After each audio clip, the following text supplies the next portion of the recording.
बेळगावमध्ये 3,000हून अधिक लोकांकडून तब्बल 160 कोटी रुपयांची गुंतवणूक करून घेत फसवणूक केल्याच्या आरोपाप्रकरणी टिळकवाडी पोलिसांनी एका आरोपीला अटक केली आहे। याबाबतची माहिती शहर पोलीस आयुक्त भूषण बोरसे यांनी दिली। बेळगाव येथे पत्रकारांशी बोलताना त्यांनी सांगितले की शहरातील मंगळवार पेठेतील रेणुका निवासी अपार्टमेंटमध्ये एपेक्स ट्रेडिंग कंपनी चालवणाऱ्या आरोपींविरोधात तक्रार दाखल करण्यात आली होती। अधिक व्याज देण्याचे आमिष दाखवून आरोपींनी हजारो नागरिकांकडून मोठ्या प्रमाणात पैसे गुंतवून घेतल्याचा आरोप तक्रारीत करण्यात आला होता।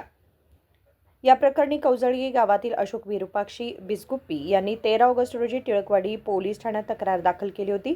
त्यानंतर बर्ड्स केपीआयडी कायदा तसेच बीएनएस मधील विविध कलमानुसार गुन्हा दाखल करण्यात आला होता। ಜುಲೈ ತಿಂಗಳಲ್ಲಿ 13ನೇ ತಾರೀಕಿಗೆ ಶ್ರೀ ಅಶೋಕ್ ಬಿಸ್ಗುಪ್ಪಿ ಇವರು ನೀಡಿದ ದೂರಿನ ಆಧಾರದ ಮೇಲೆ ಅಪೆಕ್ಸ್ ಬಿಚ್ಕಾಪ್ ಎಲ್ಎಲ್ಪಿ ಟ್ರೇಡಿಂಗ್ ಕಂಪನಿ ಮೇಲೆ ಬರ್ಡ್ಸ್ ಆಕ್ಟ್ ಮತ್ತು ಕೆಪಿಐಡಿ ಆಕ್ಟ್ ಪ್ರಕಾರ ಒಂದು ಪ್ರಕರಣ ದಾಖಲು ಮಾಡಲಾಗಿತ್ತು। ಈ ದೂರಿನಲ್ಲಿ ಸುಮಾರು 3,000 ಜನರಿಂದ ಈ ಕಂಪನಿ ಪದಾಧಿಕಾರಿಗಳು ಸ್ಟಾಕ್ ಮಾರ್ಕೆಟ್ನಲ್ಲಿ ಇನ್ವೆಸ್ಟ್ ಮಾಡ್ತೀವಿ, ರಿಯಲ್ ಎಸ್ಟೇಟ್ನಲ್ಲಿ ಇನ್ವೆಸ್ಟ್ ಮಾಡಿಕೊಂಡು ಹೆಚ್ಚಿನ ಇಂಟ್ರೆಸ್ಟ್ ನಿಮಗೆ ನಾವು ಕೊಡ್ತೀವಿ ಅಂತ ದೂರು ನೀಡಿದರು। ಈ ಪ್ರಕರಣದಲ್ಲಿ ಬೋರ್ಡ್ ಆಫ್ ಡೈರೆಕ್ಟರ್ಸ್ ಎಲ್ಲ ಆರೋಪಿ ಇದ್ದಾರೆ ಮತ್ತು ಈ ಪ್ರಕರಣದಲ್ಲಿ ತನಿಖೆ ಮಾಡಿಕೊಂಡು ನಮ್ಮ ತಿಲಕವಾಡಿ ಇನ್ಸ್ಪೆಕ್ಟರ್ ಶ್ರೀ ಪರಶುರಾಮ್ ಪೂಜಾರಿ ಮತ್ತು ಅವರ ಸಿಬ್ಬಂದಿ 6ನೇ ಆರೋಪಿ ಅರ್ಜುನ್ ಮಹಾದೇವ್ ವಾಗ್ಮಾರೆ ಇವನಿಗೆ ದಸ್ತಗಿರಿ ಮಾಡಿದ್ದಾರೆ। ಉಳಿದಿದ್ದ ಆರೋಪಿದು ಪತ್ತೆ ಕೂಡ ಬೇಗನೆ ಮಾಡ್ತಾರೆ। ಕಾನೂನು ರೀತ್ಯ ಈ ಆರೋಪಿಗಳಿಗೆ ಪತ್ತೆ ಮಾಡಕ್ಕೆ ಏನೇನು ಸಾಧ್ಯ ಇದೆ ಅದೆಲ್ಲ ನಾವು ಪ್ರಯತ್ನ ಮಾಡ್ತಾ ಇದ್ದೀವಿ। ಬರುವ ದಿನಗಳಲ್ಲಿ ಕೂಡ ಈ ಬಾಕಿ ಆರೋಪಿಗಳಿಗೆ ನಾವು ದಸ್ತಗಿರಿ ಮಾಡ್ತೀವಿ। ಸಾರ್ವಜನಿಕರಿಗೆ ನಮ್ದು ಕೋರಿಕೆ ಏನಿದೆ ಅಂದ್ರೆ ತಿಂಗಳಕ್ಕೆ 3%, ತಿಂಗಳಕ್ಕೆ 4% ಈ ತರ ಹೇಳ್ಕೊಂಡು ಯಾರು ನಿಮ್ಮಿಂದ ಇನ್ವೆಸ್ಟ್ಮೆಂಟ್ ಕೇಳ್ತಾ ಇದ್ರೆ ಅದು ರೆಡ್ ಫ್ಲಾಗ್ ಇದೆ। ದಯವಿಟ್ಟು ಈ ತರ ಯೋಜನೆಗಳಲ್ಲಿ ಇನ್ವೆಸ್ಟ್ ಮಾಡಬೇಡಿ। ನಮ್ಮ DC ಕಚೇರಿನಲ್ಲಿ ಒಂದು ಸ್ಕ್ಯಾಮ್ ಸೇಲ್ ಇದೆ, ನೀವು ಅಲ್ಲಿ ವೆರಿಫೈ ಮಾಡಬಹುದು। ಈ ಕಂಪನಿ RBI ನಲ್ಲಿ ರಿಜಿಸ್ಟರ್ಡ್ ಇದೆ ಅಥವಾ ಇಲ್ಲ, SEBI ಜೊತೆಗೆ ರಿಜಿಸ್ಟರ್ಡ್ ಇದೆ ಅಥವಾ ಇಲ್ಲ, ನಾವು ಪರಿಶೀಲನೆ ಮಾಡ್ತೀವಿ ಮತ್ತು ನಿಮಗೆ ಅದರ ಬಗ್ಗೆ ಹೆಚ್ಚಿನ ಮಾಹಿತಿ ಕೊಡಬಹುದು।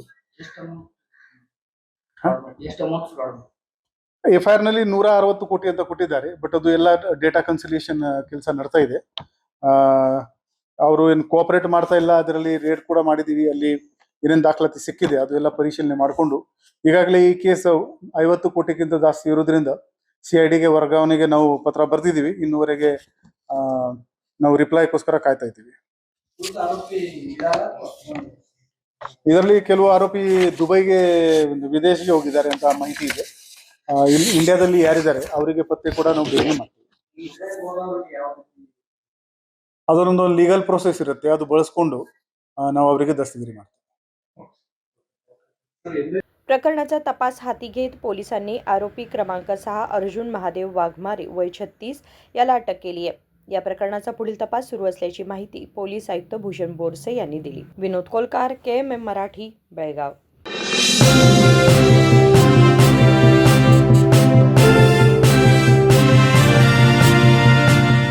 What if your wish list came wrapped in diamonds? Like a BMW X1, a 24-carat gold bar, and 100% off on making charges for diamond purchases? Can it really happen? Yes! Make it come true at the Bhima Brilliance Diamond Jewelry Festival. Buy diamonds at Bhima and avail many more exciting rewards. Offer valid from July 9th to August 9th at all Bhima showrooms. TNC apply.